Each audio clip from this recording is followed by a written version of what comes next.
নমস্কার বন্ধুরা, poppy kitchen with village ফুডে আপনাদের সবাইকে আবারও অনেক অনেক স্বাগত জানাই। প্রতিদিনের মতো আজকেও কিন্তু গরমের দুটো রেসিপি নিয়ে চলে এসেছি। আজকে আমি বানাবো ঝিঙে দিয়ে শিং মাছের ঝোল। শুধু যে ঝোলে ঝিঙে থাকবে তা না, আরও 2-3 রকম সবজি থাকবে।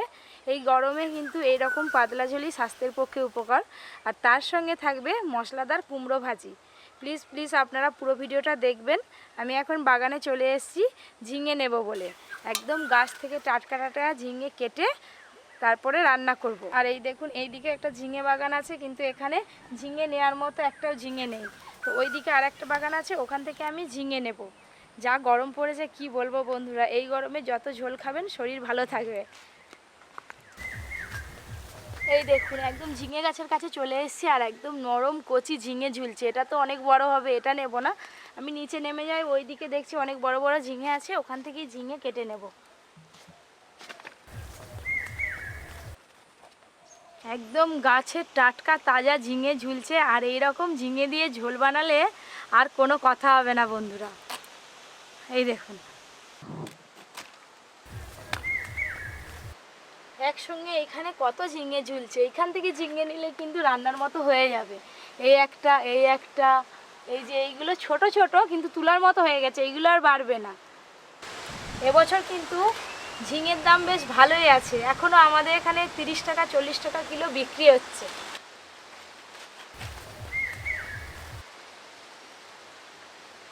এই যে এখানে একটা ভেতরে ঝিঙে হয়ে আছে। বাবারে, উঠারই অস্তিত্বে, কত নিচে নেমে পড়েছিলাম। আজকে ঝোলে শুধু ঝিঙে থাকবে না, আরও অনেক সবজি পড়বে, তো সেই জন্য এই ঝিঙেগুলো হলে কিন্তু হয়ে যাবে, আর ঝিঙে লাগবে না। আজকে যে আমি কুমড়ো ভাজিটা করব, দাদু খেয়ে কি বলে শুধু আপনারা দেখবেন। মিষ্টি স্বাদের মশলাদার কুমড়ো ভাজি। আপনারা তো শাক ভাজা খেয়েই থাকেন, কিংবা আরও অন্যান্য ভাজি খেয়ে থাকেন। এইভাবে কুমড়ো ভাজি খেয়ে দেখবেন কেমন লাগে শুধু।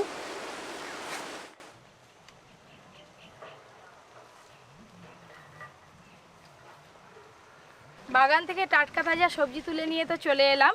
আপনাদের বলছিলাম শিং মাছের কথা। এই দেখুন, শিং মাছের সাইজ দেখুন, একদম সলিড সাইজ আছে। এর আগে শিং মাছ রান্না করেছি, এরকম সাইজ পাইনি বাজারে। আজকে খুব বড় বড় সাইজের পাওয়া গেল, তো খুব ভালো স্বাদ লাগবে কিন্তু এই শিং মাছের ঝোল। দাদুর হাতে কি আছে? হ্যালো, আমার আছে পাকা কুমড়ো। পাকা কুমড়ো? কি হবে? পাকা কুমড়ো ভাজি হবে। এই কুমড়ো ভাজি খেতে খুব ভালো লাগবে, মিষ্টি লাগবে। পাকা কুমড়ো ভাজা খেতে খুব মজা। আজকে তো হেভি টানবে। আমরা খেয়ে দেখবেন, হেভি টানবে তো আজকে। হ্যাঁ। এই গরমে সব মানুষের নাজেহাল অবস্থা, আর ঝোল ঝাল ছাড়া আর কিছু যেন ভালো লাগে না রান্না করতে। আর মুখে তো কিছু অন্যান্য রান্না লাগেই না। ঝোল খেতে হবে পাতিলেবু দিয়ে, পাতলা ঝোল আর গরম গরম ভাত।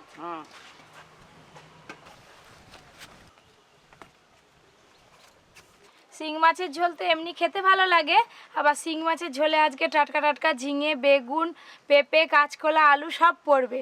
তো শিং মাছের ঝোল খেতে আরও দুর্দান্ত লাগবে। আপনারা আপনাদের পছন্দ মতো সবজি দিয়ে ঝোল করতে পারেন। এই কুমড়োটা খুব পাকা আছে, পাকা এবং লাল, রংটাও ভালো, এবং নৌকার মতো সাইজ। এদিকে যাবে নৌকাতে, এদিকে যাবে, সাগর যাবে। অত নাড়ালে ডুবে যাবে। হ্যাঁ, না ডুববে নি। মিষ্টি হবে তো? হ্যাঁ হ্যাঁ হ্যাঁ, খুব খুব মিষ্টি হবে। এই মিষ্টি কুমড়ো ভাজা খেতে তো ভালো লাগে, খুব ভালো লাগে। এই যে বীজগুলো আছে, হ্যাঁ, ফেলাবি নি, শুকনো করে রেখে দিবি, গাছ লাগাবো, ভালো বড় লাভের গাছ হবে। আজকে কি মা মাছ কাটবে? হ্যাঁ, মাছ কাটবো আজকে মা বলছে আমি মাছ কাটবো।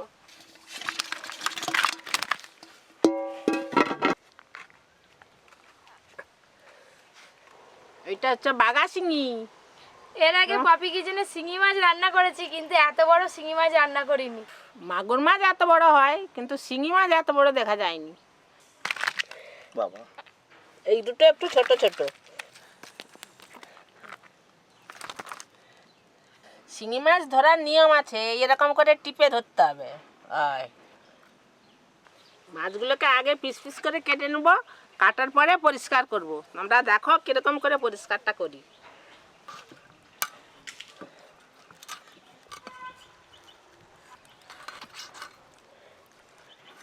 এই যে শিঙি মাছের সবুজ রঙের ডিম, এই মাছের খুব রক্ত, এই মাছ খেলে মানুষেরও গায়ে খুব রক্ত হয়।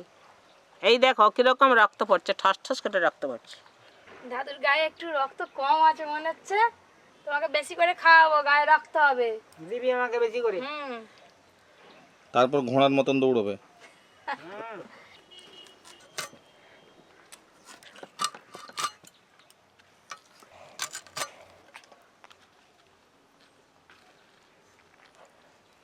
খুব সাবধানে কাটো। হ্যাঁ, কাঁটা কেটে গেলে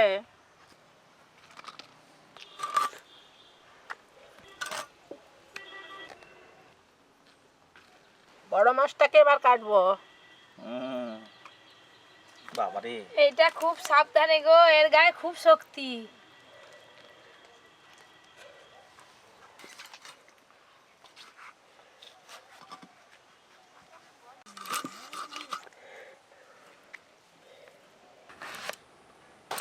বেগুনগুলো আমি এরকম টুকরো টুকরো করে কাটবো। হাত দেখো, আমার হাত দেখলেই মনে করে আমার হাত কেটে গেছে, এত রক্ত। টকটকে লাল একদম। টুকটুকে লাল।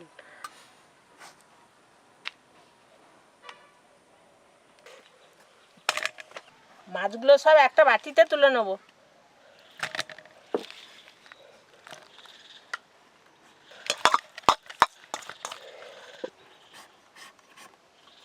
পেঁপের খোসা ছাড়ানো হয়েছে?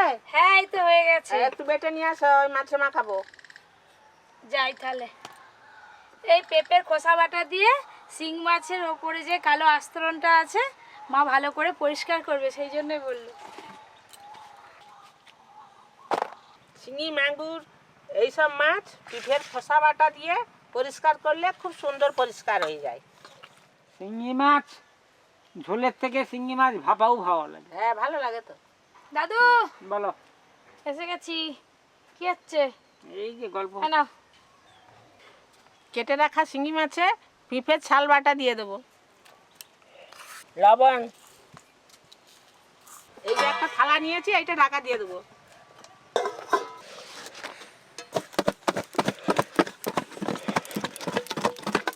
বেশ খানিকক্ষণ ধরে এরকম নাড়াতে হবে। এর আগে একবার পেঁপের ছাল বাটা দিয়ে শিং মাছ, মাগুর মাছ পরিষ্কার করে আপনাদের দেখিয়েছিলাম, তখন গোটা গোটা মাছে মাখিয়েছিলাম, আর মা আজকে কেটে মাখিয়ে করছে।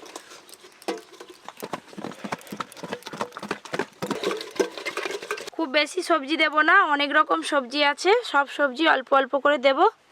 এবার এটা কাঁচকলা দিলাম, আলু, পেঁপে, ঝিঙে, বেগুন, কাঁচকলা সব কাটা হয়ে গেছে। এবার কুমড়ো ভাজার জন্য কুমড়ো কেটে নেব।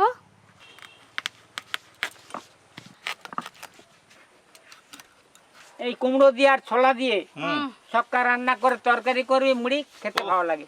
এই যে এইটা তাহলে তোমার জন্য সন্ধ্যাবেলা আজকে করে দেবো। তাই হবে। কুমড়ো ছক্কা। হ্যাঁ, কুমড়ো ছক্কা মুড়ি খাবে না কুমড়ো ছক্কা রুটি খাবে? কুমড়ো ছক্কা রুটি। এই যে কুমড়ো আমি এরকম মোটা মোটা করে কাটবো। কুমড়ো ভাজি খেতে গেলে এরকম সাইজের করেই কিন্তু কুমড়ো কাটতে হবে। ওমা, পরিষ্কার হলো তোমার মা? হ্যাঁ, হয়ে গেছে আমার। সব সবজি কাটা হয়ে গেল। হ্যাঁ, আমার হয়ে গেছে। অনেকখান থেকে নাড়ি নিয়েছি, এবার পরিষ্কার হয়ে গেছে।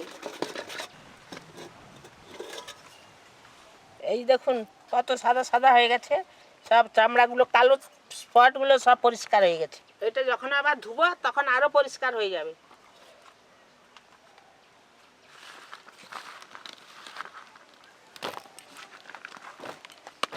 আজকে ঝোল যা হবে নয়, অনেক রকমের সবজি পড়তেছে, খুব ভালো হবে। হ্যাঁ গো দাদু, ওই করে তো সব রকম সবজি নিয়েছি, একদম টাটকা টাটকা। যাই ধুয়ে নিয়ে আসি। ও দাদু, হ্যাঁ, ওই বল। সবজিগুলো আমাদের ঘরে রেখে আসো, ততক্ষণে সবজি আর মাছ আমি আর শাশুড়ি মা ধুয়ে নিয়ে আসছি। আর যা যা দিয়ে আসতেছি, যা। যা। হ্যালো। হ্যালো। লবণ, হলুদ গুঁড়ো,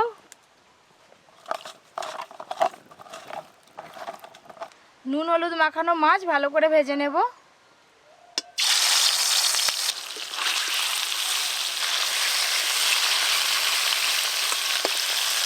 আজকে সব মশলা একসঙ্গে বেটে নেব। জিরে, ধনে, মৌরি, কটা কাঁচা লঙ্কা আর এক টুকরো আদা।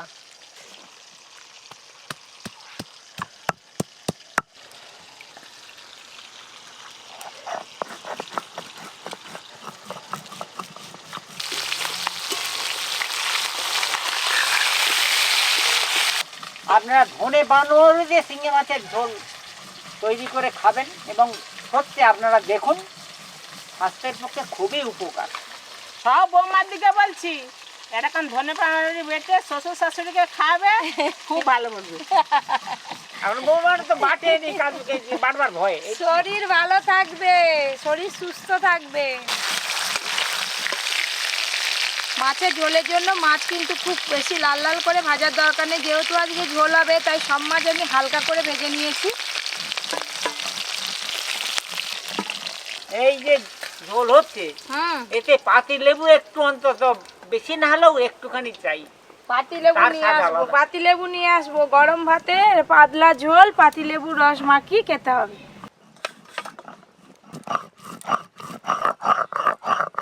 ওই একই তেলে আমি সবজিগুলো ঝোলের জন্য হালকা করে ভেজে নেব। হলুদ গুঁড়ো,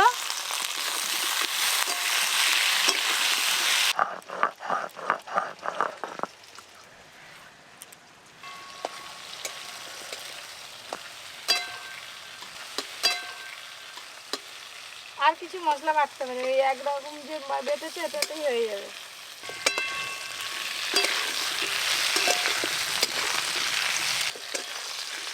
জল দিয়ে সবজিগুলো ভালো করে সেদ্ধ করে নেব। জল, লবণ,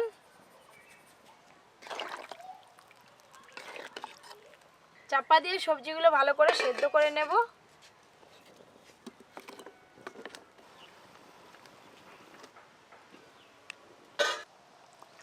সব সবজি ভালো করে সেদ্ধ হয়ে গেছে। আজকে যেহেতু পাতলা ঝোল করব তাই জলটা একটু বেশি করেই দিয়েছি। ঝোল সমেত ঢেলে নেব।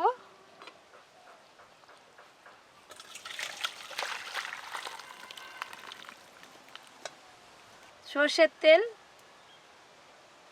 5 ফোড়ন, কাঁচা লঙ্কা, মা যে মশলা বেটে রেখেছে দিয়ে দেব। হলুদ গুঁড়ো,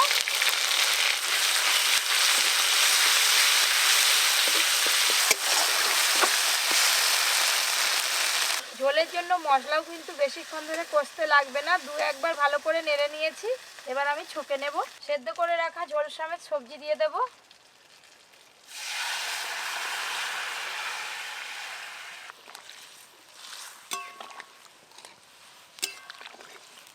ঝোল একদম টকবকে হয়ে ফোটা শুরু হয়ে গেছে। ওপর দিয়ে আমি টমেটো কুচি দিয়ে দেব। ওদিকে ঝোলটা ফুটতে থাক, এদিকে আমি কুমড়ো ভাজির জন্য কুমড়োতে কিছু মশলা মাখিয়ে নেব। লবণ, হলুদ গুঁড়ো, লঙ্কা গুঁড়ো দেব, আর দেব অল্প একটু চিনি।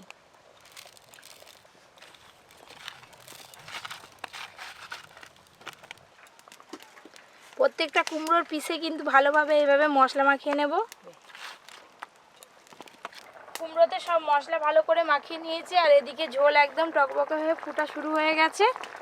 হাত ধুয়ে ভেজে রাখা সব মাছ দিয়ে দেব। ভেজে রাখা মাছ,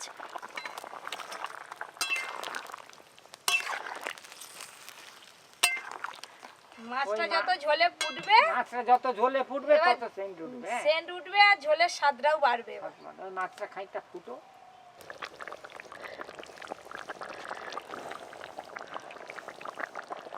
কম তেল ঝাল মশলায় গরমকালের একদম স্বাস্থ্যকর শিং মাছের পাতলা ঝোল হয়ে গেল। এবার ঢেলে নেব।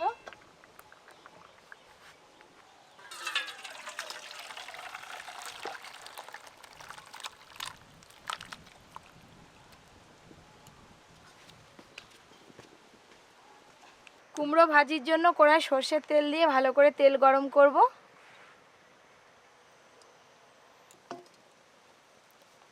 তেল গরম হয়ে গেছে, গোটা জিরে দেব। এই দেখুন মশলা মাখানো কুমড়ো থেকে কত জল বেরিয়েছে। এবার কিন্তু কুমড়ো ভাজা তাড়াতাড়ি হয়ে যাবে।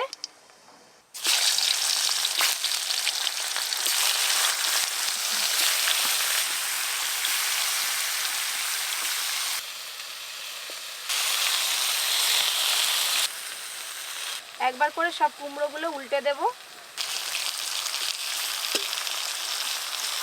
এই কুমড়ো ভাজি গরম গরম ভাতেই ভালো লাগে। গরম ভাত, গরম ভাজা, এই করে তো লাস্টে করলাম, একদম গরম থাকবে, কড়া থেকে নামাবো আর তোমাকে দেবো। উল্টে নিয়েছি, চাপা দিয়ে দেবো খানিকক্ষণের জন্য। আমি ভাত রাঁধতে যাচ্ছি রে। সঙ্গে পাতিলেবু নিয়ে আসবে গো, মনে করে। আচ্ছা আমি এগুলো গুছিয়ে ফেলিব আমার। হ্যাঁ, সবাই মিলে কাজ করলে তাড়াতাড়ি হয়ে যায় কত। এই দেখুন ধীরে ধীরে কুমড়ো ভাজার রং হালকা চেঞ্জ হয়ে যাচ্ছে, একটু লাল লাল হয়ে যাবে। যখন কুমড়ো ভাজা খাওয়া হবে তখন এই জিরে ভাজাগুলোও কুমড়ো ভাজার সাথে মুখে পড়বে, খেতে দুর্দান্ত লাগবে। কুমড়ো ভাজা হয়ে গেছে, এবার আমি ঢেলে নেব। খুব সুন্দরভাবে সেদ্ধ হয়েছে, কিন্তু একটাও কুমড়ো ভেঙে যায়নি, কুমড়োর পিসগুলো গোটা গোটায় আছে, সাথে জিরে ভাজাগুলোও লেগে রয়েছে কুমড়োতে। মশলাদার কুমড়ো ভাজিও কিন্তু হয়ে গেল। এই পাশটা আমি গুছিয়ে নিই, তারপর ফিরে আসছি। গরম গরম ভাত আর পাতলি লেবু, নুন তো আছেই, এবার ভাজি আসবে। ভাজি আসবে, তারপর ঝোল আছে। হ্যাঁ, লেবুটা দেখাও না বন্ধুদের। এই তো দেখাচ্ছি রে বাবু, আমি তো ধরে আছি অনেকক্ষণ থেকে। কুমড়ো ভাজা খেতে ভারী মজা দাদু। হ্যাঁ দে। ওহ, আজকে সবাই খুব তৃপ্তি ভরে খাবে। ঝিঙে আছে, বেগুন আছে, কাগজি লেবু। ও, সবাই একদম ঝোলের ওপরে কাগজি লেবু ছড়িয়ে দিয়ে দিচ্ছে। এবার ভাত মাখবে আর খাবে। আহ, আহ,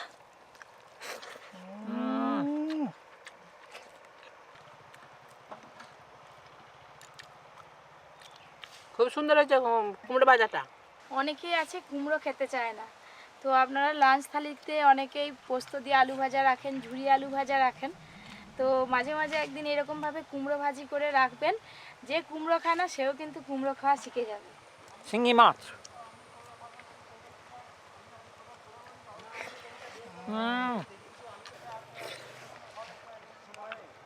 কেমন স্বাদ ঝোলের? খুব ভালো। খুব ভালো হয়েছে, একবারে ফাটাফাটি। না না, আর একটু ঝোল না। হ্যাঁ, ঝোল দাও। দাদু ঝোলে না নেই। আপনারা এই রান্না করা থেকে খাওয়া থেকে তো দেখলেন, এই প্রসেসে এইভাবে আপনারা তৈরি করে খাবেন, শরীর খুব সুস্থ থাকবে, খুব ভালো থাকবে।